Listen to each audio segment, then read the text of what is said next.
தேமுதிகவினுடைய அனைத்து சொந்தங்களுக்கும், நிர்வாகிகளுக்கும், பொதுமக்களுக்கும், விழுப்புரம் மாவட்ட கழக தேமுதிக செயலாளர், முன்னாள் சட்டமன்ற உறுப்பினர் எல். வெங்கடேசன் அவர்களுடைய இனிய முன்னிரவு வணக்கம். இந்த நேரலையில் நான் வருவதற்கு காரணம், தேசிய முற்போக்கு திராவிடக் கழகத்தை மிகவும் அநாகரிகமாக, கேவலமாக தொடர்ந்து விமர்சித்து வருகின்ற, அதுவும் பேரம் பேரம் பேரம் என விமர்சித்து வருகின்ற ஊடகவியலாளர்கள், மூத்த பத்திரிகையாளர்கள் அல்லது தங்களது பிழைப்புக்காக இந்த விவாதங்களில் கலந்து கொண்டு தேமுதிகவை பற்றி கருத்து சொல்லுகின்றவர்கள், எப்படி வேணாலும் வச்சுக்கலாம். நான் நாகரிகமாக தான் இந்த நேரலையில் பேசணும்னு நினைக்கிறேன். இருந்தாலும் தேமுதிகவினுடைய தொண்டன், புரட்சி கலைஞர் கேப்டன் அவர்களுடைய உண்மை விசுவாசி, தேமுதிகவினுடைய உண்மை உழைப்பாளி, கழகத்தினுடைய பொதுச் செயலாளர், அந்நியார் அவர்களின் கரத்தை வலுப்படுத்துகின்ற லட்சோப லட்சம் தேமுதிக அடலியர்களில் ஒருவன் என்ற முறையில் ரொம்ப பொறுமையாக இருக்க முடியல. அதனால தான் நான் இந்த நேரலையின் மூலமாக உங்களுக்கு சில கருத்துக்களை சொல்ல முன் வந்திருக்கிறேன். மூத்த பத்திரிகையாளர் மணி அவர்கள், தேமுதிகவுக்கு என்ன வாக்கு வங்கியிருக்கு, ஆனால் திமுகவும் அதிமுகவும் போட்டி போடுறாங்கன்னு சொல்லிட்டு ஒரு கருத்தை சொல்லியிருக்கிறார்.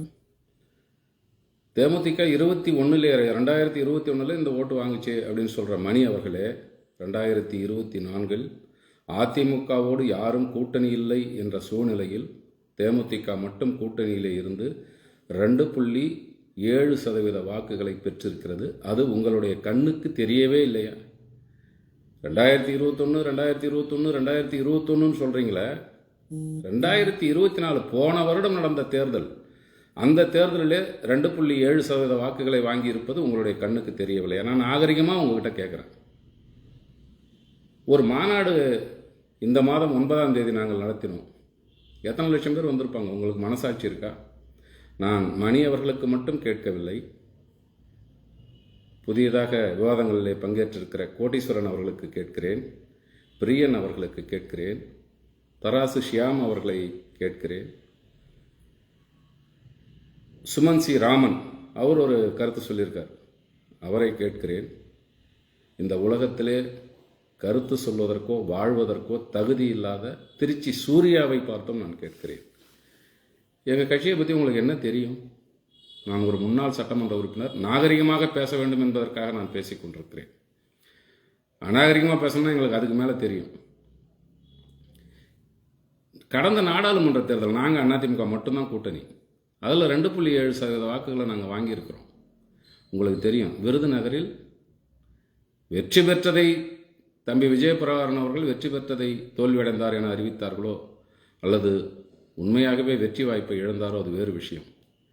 நடந்து முடிந்த 2024 பாராளுமன்ற தேர்தலிலே மிக குறைந்த வாக்கு வித்தியாசத்தில் வெற்றியை நழுவ விட்டவர் எங்களுடைய இளைஞரணி செயலாளர் கேப்டன் அவர்களுடைய தவ புதல்வன் விஜயபிரபாகரன் அவர்கள்.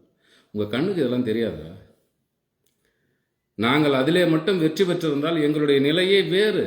2024 எங்கள் தம்பி விஜயபிரபாகரன் வெற்றி பெற்றிருந்தால் எங்களுடைய நிலை வேறு, அரசியல் நிலைப்பாடு வேறு, அரசியலிலே எங்களுடைய பலம் வேறு. இன்னைக்கு தமிழ்நாட்டில் கொஞ்சம் அதெல்லாம் பேசுங்க, நினச்சி பாருங்கள். எங்கள் கட்சியை பற்றி பெருமையாக பேசிக்கணும்னு நான் சொல்லலை. நேற்றைய முன்தினம் செஞ்சிக்கு விஜயபிரபாகரன் அவர்கள் வந்தார். ஒன்றும் காசு கிடையாது, ஒன்றும் கிடையாதுங்க. நம்ம இளைஞரணி செயலாளர் கேப்டனுடைய புள்ள விஜயபிரபாகர் வராரு அப்படின்னு சொன்னால் 5000 பேர் திரள்றாங்க குறைஞ்சபட்சம். மாநாட்டிற்கு காசு கிடையாது, வண்டி கிடையாது, வாகனம் கிடையாது, சோறு கிடையாது. நான் மற்றதெல்லாம் சொல்ல விரும்பலை, எதுவுமே கிடையாது. கழகத்தினுடைய பொதுச் செயலாளர் அந்நியார் அவர்கள் மாநாடு என்று அறிவிக்கிறார். புரட்சி கலைஞர் கேப்டன் அவர்களை உண்மையாக நேசித்தவர்கள், தேமுதிகவின் மீது உண்மையான பற்றுள்ளவர்கள் லட்சோப லட்சம் பேர் அங்கே திரண்டார்களா இல்லையா? கடலூர் மாவட்டம் பாசாறில். அதெல்லாம் உங்கள் கண்ணுக்கு தெரியலையா? எப்போ பார்த்தாலும் பேரம் பேரம் பேரம் பேரம் பேரன்றீங்களா? எங்களுடைய தேவை இருப்பதனால் கூட்டணிக்கு எங்களை அழைக்கிறார்கள். நான் ரொம்ப நாகரிகமாக பேசுகிறேன். ஏன்னா மாநாட்டில் கூட கொஞ்சம் அநாகரிகமாக பேசிட்டேன்னு சொல்லி சொன்னாங்க. நான் ரொம்ப நாகரிகமாக உங்ககிட்ட கேட்குறேன், 2 பேருக்கும் நாங்கள் தேவை இருக்கா இல்லையா? மணி அவர்கள் சொல்லுகிறார், தேமுதிகவுக்கு அவ்வளோ ஓட் பேங்க் இல்லை, ஏன் திமுக கூட விரும்புதுன்னு தெரியல அப்படின்னு இன்றைக்கி பேசுகிறீங்க. நான் கேட்கிறேன், நீ என்ன பெரிய டிஜிபியா? இந்த நாட்டிலே நடக்கின்ற விஷயங்கள் அத்தனையும் உங்களுடைய கவனத்திற்கு வருகிறதா? எந்த இடத்திலே யாருக்கு எந்த செல்வாக்கு இருக்கிறது, எந்த கட்சி செல்வாக்கோடு இருக்கிறது என்பது உங்களுக்கு தெரியுமா? இந்த நாட்டினுடைய முதலமைச்சர், திமுகவினுடைய தலைவர் மாண்புமிகு ஸ்டாலின் அவர்கள் தேமுதிக விரும்புகிறார். ஏன் விரும்புகிறாருன்னு தெரியலன்னு கேட்குறீங்களே, உங்களுக்கும் இருக்குல்ல. இன்றைய முதலமைச்சர் அவர் மு.க. ஸ்டாலின் அவர்கள், அவர்கிட்ட உளவுத்துறை இருக்குது, SBCID இருக்குது, ஸ்பெஷல் பிரான்ச் இருக்குது, இன்ட்டுக்குன்னு ஒரு IG இருக்காங்க, எல்லாமே இருக்காங்க. இன்டெலிஜென்ஸுக்கு ஒரு அமைப்பே, தனி அமைப்பே இயங்குது. உண்மை நிலவரத்தை முதலமைச்சரிடம் கொண்டு சென்று சேர்க்கிற பிரிவு உளவு பிரிவு. அவங்ககிட்ட அவர் கேட்டிருக்க மாட்டாரா தேமுதிகவுக்கு என்ன செல்வாக்கு இருக்குது அப்படின்னு கேட்டிருக்க மாட்டாரா? உங்களுக்கு தெரியாது, இந்த நாட்டினுடைய முதலமைச்சருக்கு தெரியும், இந்த நாட்டினுடைய பிரதம மந்திரிக்கு தெரியும். IBயை வச்சிருக்கிறாங்க, அவங்களுக்கு தெரியும். உள்துறை அமைச்சர் அமித்ஷாவுக்கு தெரியும். அவங்களுக்கெல்லாம் தெரியாது, உங்களுக்கு தெரிஞ்சு போச்சா? என்கிட்ட தான் ஒன்றுமே இல்லையே. நீங்கள் சொல்கிறீங்கல்ல, எங்களை கூப்பிட்றவங்கிட்ட போய் சொல்லுங்கள், அவங்ககிட்ட ஒன்றுமே இல்லை, எங்கே கூப்பிட்றீங்கன்னு சொல்லுங்கள். வாயில் வந்ததையெல்லாம் பேசி கொண்டிருக்கூடாது, இருக்கக்கூடாது. சுமன் சி ராமன் அவர்கள் இப்போது பேசுகிறார், இன்றைக்கி பேசியிருக்கார். 2 பக்கமும் அவங்க மாறி மாறி பேசிகிட்டு இருக்காங்க. இதே தான் வழக்கமாக கொண்டுகிட்டு இருக்காங்க. எங்களுடைய பலம் எங்களுக்கு தெரியும் சுமன் சி ராமன் அவர்களே, உங்களுக்கு தெரியாது. காசு வாங்கிட்டு கத்திக்கிட்டு இருக்கிறீங்க.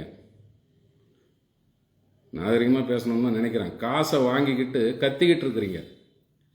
வாய்ஜாலத்தை வைத்து பிழைப்பு நடத்தி கொண்டிருக்கிறீர்கள். தேமுதிகவில் இருக்கிற ஒவ்வொரு தொண்டனும் கூலி வேலை செய்து ரத்தத்தை வேர்வையாக்கி அதிலே வந்த பணத்திலே கொடியை கட்டி கொண்டிருக்கிறான். இந்த கட்சியை தூக்கி நிறுத்தி கொண்டிருக்கிறான். தன் உயிரே போனாலும் தான் நேசித்த தலைவர் கேப்டன் ஆரம்பித்த இந்த கட்சி கண்டிப்பாக தலைநிமிர வேண்டும் என்பதற்காக உழைத்துக் கொண்டிருக்கிறான். எல்லா இடத்துலையும் கூட்டம் நடக்குது, மாநாடு நடக்குது. ஆனால் ₹1 செலவு இல்லாத மாநாடு நடத்தினது யாருன்னா தேமுதிக தான். மாநாட்டு திடல் செலவை கழகத்தினுடைய பொதுச் செயலாளர் அந்நியார் அவர்கள் ஏற்றுக்கொண்டார். யார்கிட்டையும் போய் நாங்கள் டொனேஷன் வாங்கலை, யார்கிட்டையும் போய் பிடுங்கலை.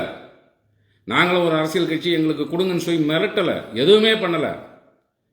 மாநாட்டினுடைய பந்தல் செலவு, மாநாட்டினுடைய மேடை செலவு, மாநாட்டு அரங்கினுடைய செலவு அத்தனையும் கழகத்தினுடைய பொதுச் செயலாளர் அந்நியார் அவர்கள் பார்த்து கொண்டார்கள். அங்கே திரண்ட லட்சக்கணக்கான தொண்டர்கள் தன்னுடைய சொந்த செலவிலே வந்தார்கள். எந்த கட்சியை நீங்கள் சொல்லுங்கள், உங்கள் மனசாட்சிப்படி சொல்லுங்கள். அது மணியாக இருக்கட்டும், பிரியனா இருக்கட்டும், ஷியாமா இருக்கட்டும், திருச்சி சூர்யாவாக இருக்கட்டும், சுமன் சி ராமனாக இருக்கட்டும், கோட்டீஸ்வரனாக இருக்கட்டும், சொல்லுங்கள் பார்க்கலாம். மனசில் கையை வச்சு மனசாட்சியை தொட்டு சொல்லுங்கள். வயிறு எரியுதுங்க, அதனால தான் நான் பேசுகிறேன். வாய்க்கு வந்த மாதிரி 4க்கு 4 ரூமில் உட்காந்துக்கிட்டு நீங்கள் பேசுறதுக்கே பணம் வாங்குறீங்க. நான் சொல்கிறேன், இல்லைன்னு சொல்ல முடியுமா? உங்களுக்கு அப்படியே பொது நோக்கம் இருக்கா? இந்த நாட்டிலே உண்மையை சொல்ல வேண்டும் என்ற ஆதங்கம், விருப்பம், தாக்கம் உங்கள் மனசில் இருக்கா? இந்த நாடு முன்னேற வேண்டும் என்ற தாக்கத்திலே நீங்கள் பேசிக் கொண்டிருக்கிறீர்களா? அரை மணி நேரத்துக்கு இவ்வளோ, 1 மணி நேரத்துக்கு இவ்வளோ, 1.5 மணி நேரத்துக்கு இவ்வளோ, 2 மணி நேரத்துக்கு இவ்வளோன்னு நீங்கள் மேட்டருக்கு தகுந்த மாதிரி வாங்கிட்டு தானே பேசுகிறீங்க. நீங்கள் எப்படிங்க நியாயத்தை பற்றி பேச முடியும்? உங்களுக்கு நியாயமே தெரியலைங்க. ஒவ்வொருத்தரும் விலை போயிட்டீங்க. ஒவ்வொரு அரசியல் கட்சியிடம் ஒவ்வொரு குரூப்பாக விலை போயிட்டீங்க. நான் எந்த அரசியல் கட்சின்னு பிரித்து சொல்ல விரும்பல, ஆனால் உங்களுக்கு பணம் கொடுக்குற அளவுக்கு எங்களுக்கு வசதி இல்லை. அதனால தான் எங்களை எப்போ பார்த்தாலும் எங்களை ரொம்ப குறைச்சி மதிப்பிடுறீங்க, ரொம்ப ரொம்ப குறைச்சி மதிப்பிடுறீங்க. நான் சொல்கிறேன், நான் அதனால தான் உங்ககிட்ட சொன்னேன், நாட்டினுடைய முதலமைச்சர் கையில் வைத்திருக்கிற உளவுத்துறைக்கு தெரியாதா? இந்தியாவுடைய பிரதமர், உள்துறை அமைச்சர் அமித்ஷா அவர்கள் வைத்திருக்கிற அந்த IBக்கு தெரியாதா? இன்டெலிஜென்ஸ் பியூரோ எல்லாருக்கும் தெரியுங்க. தெரிஞ்சுதான் தேமுதிக வந்தாதான் நமக்கு நல்லா இருக்கும்னு நினைக்கிறாங்க. பேரம் சொல்கிறீங்களே, எங்களுடைய பலம் எங்களுக்கு தெரியுங்க. நாங்கள் இப்போவும் சொல்கிறோம், கூட்டணி என்று வந்து விட்டால் மற்ற கட்சி மாதிரி கிடையாது. கட்சிக்குன்னு ஒரு 10,000 ஓட்டு இருக்கும், 20,000 ஓட்டு இல்லை, ஒரு 25,000 ஓட்டு இருக்குதுன்னு வச்சுங்க. கூட்டணின்னு வந்தால் அந்த 25,000 ஓட்டு 15,000 குறையும் மற்ற கட்சிக்கெல்லாம். கூட்டணி என்று வந்துவிட்டால் 10,000 வாக்கு இருக்கிற ஒவ்வொரு தொகுதியிலும் தேமுதிகவினுடைய ஓட்டு 20,000 25,000 உயிரை கொடுத்து உழைப்பான். விரும்பிய கூட்டணி வந்துவிட்டால் அவன் உயிரை கொடுத்து உழைப்பான். எந்த கூட்டணியை தலைமை அமைக்கிறதோ அந்த கூட்டணிக்கு உயிரையும் கொடுத்து எதையும் எதிர்பாராமல் தேர்தல் நேரத்திலே களப்பணியாற்றுவோம். அதான் தேமுதிக. 21 ஏங்க பிடிச்சிக்கிட்டு இருக்கிறீங்க? அதுக்கு முன்னாடி நாங்கள் வாங்கினதை 2006 வாங்கினது, 2009 வாங்கினது, 2011 வாங்குறது அதெல்லாம் கூட விட்டுடுங்க. இப்போ 2024 போன வருஷம் நடந்த தேர்தல், அதை ஏன் மறந்துடுறீங்க? சௌகரியமா இல்லை மறந்துடுறீங்களா? நடிக்கிறீங்களா? மறந்த மாதிரி நடிக்கிறீங்க, அதுக்கு ஒரு பேமெண்ட்.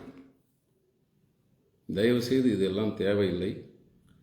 ஒவ்வொரு அரசியல் கட்சியையும் நடத்துவதற்கு எவ்வளவு கஷ்டப்படுகிறார்கள் என்பது தெரியும். மற்ற அரசியல் கட்சிகள் இடத்தில் பணபலம் இருக்கிறது. எல்லா அரசியல் கட்சிகிட்டையும் பணபலம் இருக்குது ஓரளவுக்கு. ஆனால் தேமுதிகவிடம் பணபலம் இல்லை. தொண்டர்களுடைய மனபலம் இருக்கிறது. கழக பொதுச்செயலாளர் அந்நியார் அவர்களுடைய மனபலம் இருக்கிறது. அதுதான் இந்த கட்சியை தானாக நடத்தி கொண்டிருக்கிறது. நாங்கள் பேரம் பேசுகிறோம். நான் மாநாட்டிலே தெளிவாக தான் பேசுகிறேன். அதுக்கே 2 கட்சியை சார்ந்தவர்கள் கோபித்துக் கொண்டார்கள். நான் பேசியதற்கு அர்த்தம் அதுவல்ல. இப்போ மாநாடு நடத்திருக்கிறோம். இன்று கூட தூத்துக்குடியிலே எங்களுடைய கழக பொதுச்செயலாளர் அந்நியார் அவர்கள் உள்ளம் நாடி இல்லம் தேடி அந்த நிகழ்ச்சியிலே சென்று கொண்டிருக்கிறார். கடுமையாக உழைத்து கொண்டிருக்கிறார். நாங்கள் மக்கள் பணி செய்து கொண்டிருக்கிறோம்.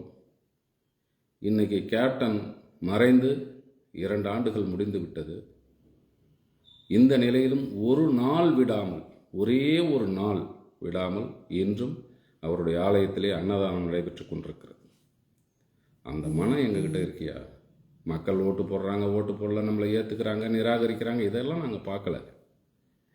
கேப்டன் அவர்கள் அன்னதான பிரபு என்று பெயர் எடுத்தவர். அவருடைய ஆலயத்திலே, அவர் இருக்கின்ற இடத்திலே, அவர் உறங்குகின்ற இடத்திலே ஒரு நாளும் பசியோடு வந்து யாரும் செல்லக்கூடாது என்ற உயர்ந்த நோக்கத்தோடு இன்றளவும்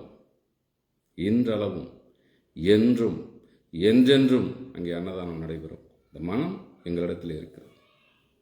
மனத்தையும் குணத்தையும் பாருங்கள், பணத்தை பார்க்காதீர்கள். சவுக்கு சங்கர் அவர் ஒரு பெரிய ஞானி. ஐயோ, அவர் தான் கிட்ட இருந்து புரோக்கர் வேலை பார்த்த மாதிரி பேசுவார். சவுக்கு சங்கர் அவர் பெரிய ஞானி. அவர் உலக மகா வித்தகர். அவர் எல்லார் மனசையும் நோகடிச்சுட்டு என்னையா வாழ போறீங்க நீங்க? சொல்லுங்க. எல்லார் மனதையும் நோகடித்து விட்டு என்ன வாழப்போகிறீர்கள்? கேப்டன் இந்த மக்களுக்காக எவ்வளவோ உழைத்திருக்கிறார். இந்த இயக்கத்தை ஆரம்பித்ததனுடைய நோக்கம் வறுமையை விரட்டுவேன், ஏழ்மையை விரட்டுவேன், வேலையில்லா திண்டாட்டத்தை ஒழிப்பேன், லஞ்சத்தை ஒழிப்பேன், ஊழலை ஒழிப்பேன் என்ற உன்னத கொள்கையோடு லட்சியத்தோடு இந்த இயக்கத்தை ஆரம்பித்தார். மக்கள் அதை புரிந்து கொள்ளவில்லை. அதற்காக அவர் என்றும் கவலைப்பட்டதும் இல்லை. அவர் பேசியது எல்லாம் இந்த மக்களுக்காக, அவர் உழைத்ததெல்லாம் இந்த மக்களுக்காக, அவர் சிந்தனை முழுவதும் இந்த மக்களுடைய நலன் இருந்தது. மக்கள் அதை புரிந்து கொள்ளவில்லை. மக்கள் புரிந்து கொள்ளவில்லை என்பதற்காக நாங்கள் மக்களை வெறுக்கவில்லை. எங்கள் பொதுச் செயலாளராகட்டும், கடைகோடி தொண்டனாகட்டும், நிர்வாகிகளாகட்டும், யாரும் மக்களை வெறுக்கவில்லை. இன்றும் மக்களுக்காக உழைத்துக் கொண்டிருக்கிறோம். என்றும் உழைப்போம். மக்கள் நலனுக்காக உழைப்போம். யாருக்கும் அடிபணிய வேண்டிய அவசியம் எங்களுக்கு இல்லை. யாரிடத்திலும் பேரம் பேச வேண்டிய அவசியம் எங்களுக்கு இல்லை. நான் இப்பொழுது உங்களிடத்தில் ஒரு விஷயத்தை சொல்லுகிறேன், நெஞ்சை நிமிர்த்தி சொல்லுகிறேன். தேமுதிகனுடைய கடைகோடி தொண்டன் என்ற முறையில் என்னுடைய நெஞ்சை நிமிர்த்தி சொல்லுகிறேன். இந்த முறை எங்களோடு கூட்டணி அமைக்கின்ற கட்சி தான் ஆட்சிக்கு வரும். எழுதி வைத்துக் கொள்ளுங்கள். எங்களோடு கூட்டணி அமைப்பவர்கள் கேப்டனுடைய அந்த தொண்டை, அவர் உயிரோடு இருந்த வரைக்கும் அதை காமிக்கல, நீங்களே சொல்லல, எந்த வலைவொலிகளும் சொல்லல, எந்த தொலைக்காட்சிகளும் காட்டல, எந்த அரசியல் விமர்சகர்களும் பேசல. இன்று அவர் இல்லை. அவர் இல்லாத பொழுது அவர் செய்த நற்காரியங்களை, அவருடைய வள்ளல் தன்மையை, அவருடைய ஈகை தன்மையை எல்லாம் இப்பொழுது எல்லோரிடத்திலும் கொண்டு போய் சேர்த்து விட்டீர்கள். ஒரு 10-15 வயசு குழந்தைக்கெல்லாம் கேப்டன் என்ன பண்ணாரெல்லாம் தெரியாது. ஆனால் 3 வயது 4 வயது குழந்தை கூட தெரிந்து கொள்ளுகின்ற அளவிற்கு அவர் செய்த நன்மைகளை பட்டியலிட்டு வெளிச்சம் போட்டு நீங்களே காட்டிவிட்டீர்கள். எந்த ஊடகங்கள் அவரை இழிவாக பேசினீர்களோ அதே ஊடகங்கள் அந்த மனிதனை போன்று ஒரு மனிதன் இனி பிறக்கவும் மாட்டான், பிறந்ததும் இல்லை என்பதை போன்று நீங்கள் கொண்டு சென்று சேர்த்து விட்டீர்கள். இன்னும் சொல்லப்போனால் கேப்டன் அவர்களுடைய புகழை நீங்கள் சொல்லி சொல்லி சொல்லி பிறந்த குழந்தையின் நெஞ்சிலும் ஈகை என்ற விதையை விதைத்திருக்கிறீர்கள். 8.5 கோடி தமிழக மக்கள் இருக்கிறார்கள் என்று சொன்னால் எல்லோரும் கேப்டன் அவர்களை தெய்வமாக வணங்குகின்ற அளவிற்கு அவருடைய புகழை கொண்டு போய் சேர்த்து விட்டீர்கள். நான் இப்பொழுது உங்களிடத்திலே சொல்லுகிறேன், அவர் மறைந்து இந்த இயக்கத்திற்கு மிகப்பெரிய செல்வாக்கை மக்களிடத்தில் ஏற்படுத்தி விட்டு சென்றிருக்கிறார். இதை நீங்கள் மறுக்க முடியுமா? மறுக்க முடியுமா? அவர் இருக்கின்ற பொழுதே அவர் மீது புழுதி வாரி தூற்றியவர்கள் நீங்கள், பொல்லாதவர்கள் நீங்கள், கூலிக்கு மாரடிப்பவர்கள் நீங்கள். எதுக்கு எங்களை பற்றி பேசுறீங்க? அங்கே பேசுகிறாங்க இங்கே பேசுகிறாங்க. நான் கேட்குறேன், 2 கட்சியும் இருக்காங்க, திமுக அதிமுக மாறி மாறி ஆட்சிக்கு வராங்க. அவங்க என்ன சொல்கிறாங்களோ அதை கேட்டுக்கிட்டு கையை கட்டிக்கிட்டு சரிங்க நீங்கள் சொல்கிறதெல்லாம் சரிங்க, நீங்கள் என்ன சீட்டு கொடுத்தாலும் சரிங்க, நீங்கள் எந்த தொகுதி கொடுத்தாலும் சரிங்க, நீங்கள் சொல்கிறத நாங்கள் அப்படியே கேட்டுக்கிறோங்க ஐயா அப்படின்னு போக முடியுமாங்க? நீங்கள் ஒரு கட்சியை வச்சுருந்தா நீங்கள் அப்படி போவீங்களா? லெட்டர் பேட் கட்சி வச்சுக்கிறவங்க கூட இன்னைக்கு 2 சீட்டு 3 சீட்டு 5 சீட்டு வேணும்னு கேட்குறான். 68,467 பூத் இருக்கிற இந்த தமிழ்நாட்டில் எல்லா இடத்திற்கும் எங்களுக்கு BLA 2 என்கிற பூத் முகவர்கள் இருக்கிறார்கள். தெரிந்து கொள்ளுங்கள், புரிந்து கொள்ளுங்கள், நாவை அடக்கி பேசுங்கள், மனசாட்சியை தொட்டு பேசுங்கள். மனசாட்சியை விற்றுவிட்டு அரசியல் விமர்சனம் என்ற பெயரிலே தேமுதிக மீது விஷத்தை கக்காதீர்கள். திருச்சி சூர்யாவை பற்றி பேசுறதெல்லாம் கேவலம் நினைக்கிறேன் நான். என்னையா உனக்கு? உன்னை பற்றி எல்லாம் மக்கள் தெரிஞ்சுக்கணுன்றதுனால நீ எதை வேணாலும் பேசுவியா? அறிவில்லை உனக்கு? திருச்சி சூர்யா அறிவே இல்லையா உனக்கு? என்னென்னலாம் பேசுவோம் வாய்க்கு வந்த மாதிரி. நானும் மிக கடுமையாக விமர்சனம் செய்பவன் தான், என்னை தெரிந்தவர்களுக்கு நன்றாக தெரியும். ஆனால் வேண்டாம் என்று தான் உங்களிடத்தில் இவ்வளவு தூரம் விளக்கத்தை சொல்லிக் கொண்டிருக்கிறேன். தயவு செய்து புரிந்து கொள்ளுங்கள். தேமுதிக இருக்கின்ற அணிதான் வெற்றி பெறும், தேமுதிக இடம்பெறுகின்ற அணிதான் ஆட்சி அமைக்கும். இதை எழுதி வைத்துக் கொள்ளுங்கள். தேர்தல் முடிந்து என்னிடத்திலே கேளுங்கள். கேப்டனுடைய புகழ், கேப்டனுடைய நினைவு, கேப்டனுடைய செயல் தமிழக மக்கள், ஒட்டுமொத்த தமிழக மக்கள் மனதிலும் நிறைந்திருக்கிறது. உடனே கேட்பீங்க புச்சா, எல்லாம் தான் கேப்டன், நீங்கள் தனியாக நிற்க வேண்டியது தானே. இன்னைக்கு எந்த கட்சி தனியாக நிற்குது? நாம் தமிழர் நிற்கிறாரு, சரி அதை விடுங்க. வேறு எந்த கட்சி தனியாக நிற்கிறாங்க? எல்லா கட்சியும் தனியாக நிற்கணும்னு ஒரு சட்டத்தை நீங்களே, அரசியல் விமர்சகர்கள், மேதாவிகள், அதிமேதாவிகள் நீங்களே கொண்டு வாங்கலாம். எந்த கட்சியும் கூட்டணி வைக்கக்கூடாது, எல்லோரும் தனித்தனியாக நிற்கணும்னா நாங்களும் தனியாக தான் நிற்க போகிறோம். அதில் என்ன பிரச்சனை இருக்கு? ஆட்சியை பிடிக்க வேண்டும், ஆட்சிக்கு வர வேண்டும், பதவி சுகத்தை அனுபவிக்க வேண்டும், மக்களை ஆள வேண்டும் என்று நினைப்பவர்கள் கூட்டணி பேசுகிறார்கள். அது தவறில்லை. நான் அவங்க பெரிய கட்சி கூட்டணி பேசுகிறாங்க. அப்படி கூட்டணி பேசுபவர்களிடம் எங்களை சொல்லாங்க, உங்களுக்கு வாக்கு வங்கி இல்லை, உங்களுக்கு ரொம்ப கம்மியாக இருக்குது, உங்களுக்கு முதல்ல மாதிரி செல்வாக்கு இல்லை அப்படின்னு சொல்லலாம். கேப்டன் மறைவுக்கு பிறகு பழைய செல்வாக்கு எங்களுக்கு வந்திருக்கிறது. 0.43% தான் 2021 சொல்கிறீங்கல்ல. மணி, ஷியாம், சுமன் சி ராமன், பிரியன், திருச்சி சூர்யா, கோட்டீஸ்வரன் எல்லாருக்கும் வரிசைப்படுத்தி சொல்கிறேன். இதில் நீங்கள் கேட்கலாம், ஐயோ ரவீந்திரன் துரைசாமி விட்டாங்களா, SP லட்சுமணனை விட்டாங்களா? கொஞ்சம் நியாயமாக பேசுகிறாங்க, மனசாட்சியோடு பேசுகிறார்கள். நோகடிக்காதீங்க, யாரையும் நோகடிக்காதீங்க. கேப்டன் அவர்கள் இல்லை, அந்நியார் அவர்கள் எவ்வளவு சிரமப்பட்டு எவ்வளவு கஷ்டப்பட்டு, அதுவும் ஒரு பெண்ணாக இருந்து எவ்வளவு கஷ்டப்படுறாங்க, எவ்வளவு சுற்றுறாங்க, எவ்வளவு பேசுகிறாங்க, எவ்வளவு உழைக்கிறாங்க, எல்லாத்தையும் பார்க்குறீங்க. அதுக்கு மேலே இந்த கட்சியில் இருக்கிறவங்க எல்லாம் ஏழைங்க. இங்கே எவனும் லட்சாதிபதி கிடையாது, எல்லாமே பிச்சாதிபதி. இங்கே எவனும் கோடீஸ்வரன் கிடையாது. கோடீஸ்வரன் வரல விட்டாக்க எங்கள் கட்சியிலே மொத்தத்தில் ஒரு 100 பேர் கூட தோற மாட்டாங்க. லட்சாதிபதினா ஒரு 1000 பேர் கூட தேர மாட்டாங்க. இல்லாதவர்களை கொண்டு உருவாக்கிய கட்சி, பரம ஏழைகளை கொண்டு உருவாக்கிய கட்சி தேமுதிக. அதனால்தான் ஏழ்மையை ஒழிப்பேன் என்று சொன்னால் வறுமையை எழுப்பேன் என்று சொன்னார் புரட்சி கலைஞர் கேப்டன் அவர்கள். ஏழ்மையையும் வறுமையையும் எங்கள் தொண்டர்களை பார்த்து அவர்கள் படுகின்ற கஷ்டத்தை பார்த்து சொன்னவர் புரட்சி கலைஞர் கேப்டன் அவர்கள். நம்ம தொண்டனே இவ்வளோ ஏழ்மையாகிறானே, நாட்டில் இதை விட ஏழ்மையானவர்கள் அதிகம் இருக்கிறார்களே என்று நினைத்து அவருடைய சிந்தனையில் உதித்தது தான் வறுமையையும் ஏழ்மையையும் ஒழிப்பேன், லஞ்சத்தை ஒழிப்பேன் என்று சொன்னது. அதெல்லாம் பேச மாட்டேங்க. எங்கே பேமெண்ட் அதிகமோ அந்த பக்கம் பேசுவீங்க. இவங்க தான் ஆட்சிக்கு வருவாங்க, அவங்க தான் ஆட்சிக்கு வருவாங்க, இவங்க தான் ஆட்சிக்கு வருவாங்க, இவங்களுக்கு ஒன்றும் செல்வாக்கு இல்லை, அவங்களுக்கு இன்னும் செல்வாக்கு இல்லை. 10 பேர் இருக்கிற கட்சியை கூட அது பலமுள்ள கட்சின்னு நீங்கள் சொன்னால் அதுக்கு ஒரு கிரேஸ் வருதுன்னு நினைக்கிறீங்க. அதுக்கு ஒரு பேமெண்ட் உங்களுக்கு. 10 லட்சம் பேர் 50 லட்சம் பேர் இருக்கிற கட்சியை அது ஒன்றும் இல்லைங்க செல்வாக்கு போயிடுச்சுன்னு சொன்னீங்கன்னாக்கா உடனே அந்த கட்சிக்கு செல்வாக்கு இல்லைன்னு எடுத்துக்கணும். மக்கள் மத்தியிலே ஒரு தவறான தகவலை நீங்கள் கொண்டு போய் சேர்க்கிறீர்கள். முற்றிலும் தவறான தகவலை, மனசாட்சிக்கு விரோதமான தகவலை, ஒருவருடைய உழைப்பை மதிக்காத தகவலை. நான் என்ன சொல்றேன்னு 2021 முடியா, 2024 நாங்கள் வாங்கின வாக்க சொல்லு. நாங்கள் அப்படியே தானே இருக்கிறோம். தேமுதிக அப்படியே தானே ஒன்றுபட்ட தேமுதிக தானே இருக்குது. கேப்டன் அவர்கள் வளர்த்த ஆரம்பித்த அந்த தேமுதிக அப்படியே சிந்தாமல் சிதறாமல் தானே இருக்கிறது. 2021 நான் சொல்லக்கூடாது, இப்போ நான் உங்ககிட்ட சொல்கிறேன். 2021 அதிமுக எங்களை வஞ்சித்து விட்டது என்ற கோபத்தில் எங்களுடைய கழக தோழர்கள் அதிமுக ஆட்சி வரக்கூடாது என்று மாற்றி வாக்களித்து விட்டார்கள். அதை நான் சொல்வது தவறுதான். நீங்கள் அந்த வாக்கு சதவீதத்தை சொல்லுவதால் நான் இதை சொல்லுகிறேன். அதிமுக கடைசி நேரத்திலே நம்மை கழித்து விட்டு விட்டது, நம்மை அவமரியாதை செய்து விட்டது. நான் சொல்றது 2021 உடனே தூக்கி இங்க போட சொல்லுவாதீங்க. 2021 அந்த கோபத்தில் அதிமுக ஆட்சி அகற்றப்பட வேண்டும் என்ற நோக்கத்தில் 2021 திரும்ப திரும்ப நான் சொல்றேன், நோக்கத்தில் அன்னைக்கு மாற்றி ஓட்டு போட்டாங்க. 2024 அதிமுக கூட கூட்டணி தானே. நாங்கள் விழுப்புரத்தில் வெறும் 69,000 ஓட்டு வித்தியாசத்தில் தானே அதிமுக வேட்பாளர் பாக்கியராஜ் வெற்றி வாய்ப்பை இழந்தார். கள்ளக்குறிச்சியில் வெறும் 52,000 ஓட்டில் தானே அதிமுக மாவட்ட செயலாளர் குமரகுரு வேட்பாளர் குமரகுரு வெற்றி வாய்ப்பை இழந்தார். விருதுநகரில் விஜய் பிரபாகரன் 4,000 ஓட்டில் தானே வெற்றி வாய்ப்பை இழந்தார். அதெல்லாம் உங்களுக்கு தெரியலையா? கண்ணை மறைக்குதா? அவங்கவுங்க கொடுக்குற பணம் உங்களுடைய உண்மையை தடுக்குதா? உண்மையை சொல்ல கசக்குதா?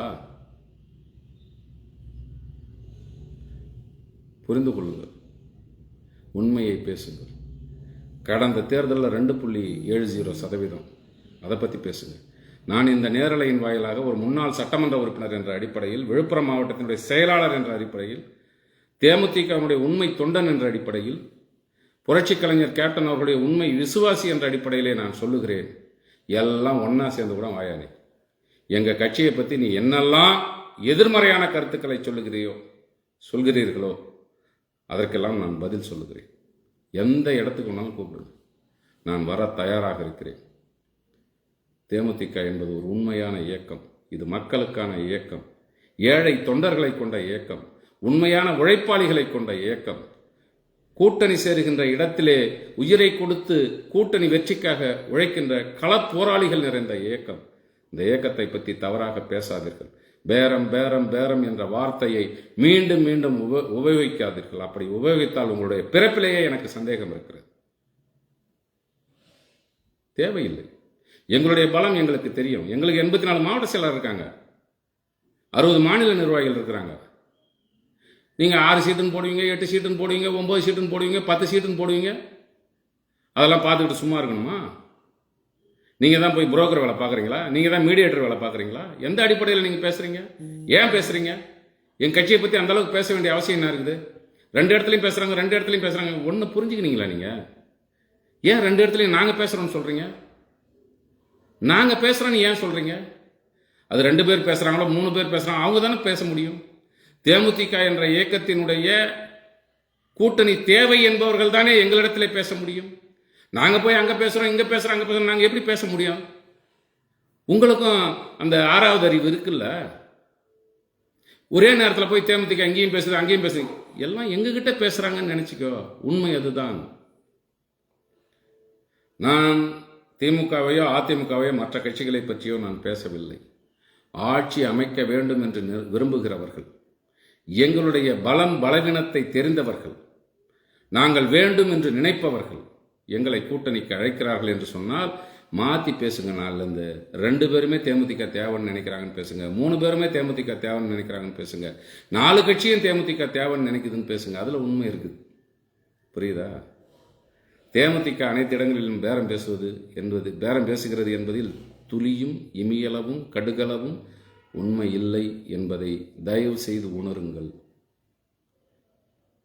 தேமுதிகவினுடைய குரலாக, அடிமட்ட தொண்டனுடைய குரலாக நீங்கள் விமர்சனம் செய்கின்ற பொழுது லட்சோப லட்சம் தேமுதிக தொண்டர்கள் உங்கள் மீது கொள்கின்ற அந்த கோபத்தினுடைய வெளிப்பாடை நான் ஒருவனாக வெளிப்படுத்துகிறேன். புரிந்து கொள்ளுங்கள். வேண்டாம், அடுத்தவர்களை உதாசீனப்படுத்தார்கள். ஒரு கட்சியை, பலமுள்ள ஒரு கட்சியை பலமில்லை என்று விமர்சனம் செய்யாதீர்கள். 2024 வச்சு நாளையிலிருந்து பேசியாதீங்க. உண்மையான அரசியல் விமர்சகர்னு சொன்னால் 2024 எங்களுடைய வாக்கு வங்கி, வாக்கு சதவீதம் என்னவோ அதை பற்றி பேசுங்கள். நான் அதிலே உங்களை எதையும் சொல்ல விரும்பவில்லை. இன்னொரு முக்கியமான விஷயம் திரும்ப திரும்ப நான் சொல்கிறேன். நாங்கள் பேரம் பேசுகிறோம் என்று சொல்லாதீர்கள், நாங்கள் 2 பக்கமும் பேசுகிறோம் என்று சொல்லாதீர்கள். நல்லதல்ல, நல்லதல்ல. எங்கள் கூட்டணி தேவை என்கின்ற கட்சிகள் எங்களிடத்திலே பேசுகிறது. அதில் எங்கள் மீது என்ன தவறு இருக்கிறது? நான் திரும்ப உங்களிடத்திலே கேட்கிறேன். நாங்கள் பலமானவர்கள் என்று தான் நினைக்கிறோம். நாங்கள் பலமானவர்கள் தான். நீங்கள் தொகுதிக்கு 5000 ஓட்டு இருக்குதுன்னுங்க, 3000 ஓட்டு இருக்குதுன்னு, 10000 ஓட்டு, எத்தனை 1000 வாக்குகள் இருந்தாலும் கூட்டணி என்று வந்துவிட்டால், அதுவும் தொண்டன் விரும்பிய கூட்டணி அமைந்து விட்டால் 5000 ஓட்டுனா எங்களது 15000 ஆகும், 10000 ஓட்டுனா எங்களது 25000 ஆகும், 15000 ஓட்டுனா எங்களுடைய ஓட்டு 30000 ஆகும். அவ்வளவு வேகமாக வேலை செய்வோம் எங்கள் கட்சியினுடைய தொண்டன் நிர்வாகிகள். அதை புரிந்து கொள்ளுங்கள். உங்களிடத்திலே அன்போடு வேண்டி விரும்பி கேட்டுக்கொள்கிறேன். எங்களை காயப்படுத்தாதீர்கள், புண்படுத்தாதீர்கள். எங்களுடைய நிர்வாகிகளை, எங்களுடைய கழகத்தினுடைய பொதுச் செயலாளரை, என்னை போன்ற மாவட்ட செயலாளர்களை, இந்த கட்சியை தூக்கி நிறுத்தி கொண்டிருக்கிற அடிமட்ட தொண்டர்களை தயவுசெய்து காயப்படுத்தாதீர்கள், நோகடிக்காதீர்கள். அது நல்லதல்ல என்று சொல்லி அனைவருக்கும் வணக்கத்தை தெரிவித்துக் கொள்கின்றேன். வணக்கம்.